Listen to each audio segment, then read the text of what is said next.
Welcome to SolidCamProfessor on our series of Jumpstart, the easy way to learn SolidCam. I'm Sydney, your SolidCamProfessor, and in this session we'll be going through part 2 of our first lesson. Begin by adding a face milling operation to remove the excess material on the top of the part. Right-click on the folder called Operations in the CAM Manager.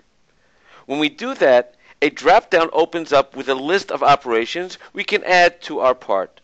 We can then select the first operation, Face. The next dialog window that opens up shows the workflow in SolidCam.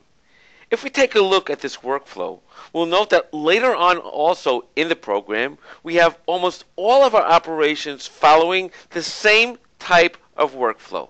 Starting off with our geometry, going to creating our tool, choosing the levels we want to work on, the type of technology we want to use for that particular operation, and our links of how we want to lead in and lead out of our part. Working in order, the first thing we select is our geometry. To create a geometry in face milling, we'll click on Define, and we have several ways to choose our geometry around the part. Our geometry is the boundary that actually controls where our toolpath will be created. Now, since I've set our model as the target, I can choose the option of model, and instead of clicking on Define, I can click on this drop down and choose Target.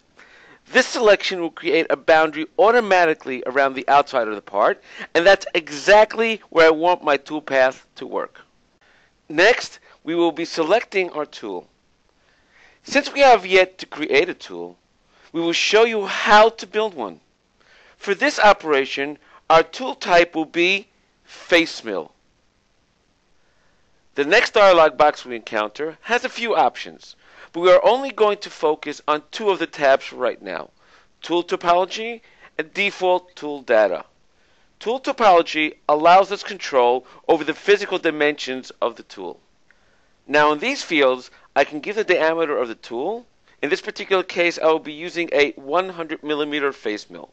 We also can set arbor diameter, corner radius, tool length, outside holder length, and cutting length, etc. Next is our default tool data, where we can control our feeds and speeds. Once satisfied with our settings, we can press select to accept our tool. Looking at our workflow, we will move on to the levels. First up is clearance level, whose value is pulled from our coordinate system setting.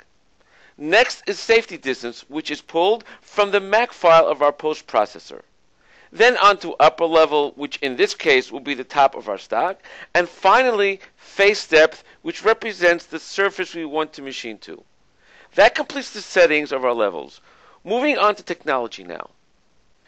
In the technology dialog, we have several technologies to choose from, which are chosen through this drop-down. We have our hatch, shown here in the picture, giving us a back and forth toolpath, stepping over until our entire surface is machined. Our second option is contour, which drives around our chain and stepping from the outside in until it machines our entire surface as pictured. Lastly, and this is the option we will be using for our part, is one pass. Because our tool is wider than our part, we can machine the entire face in only one pass, as evidenced by the picture. We also have the option of having a finish pass by adding a value to our offset field and checking the finish box. But we will not add a finish pass here. Now we can select Save and Calculate in order to calculate our toolpath. This concludes part 2 of our first lesson on our series of Jumpstart. Thank you for joining us on SolidCamProfessor.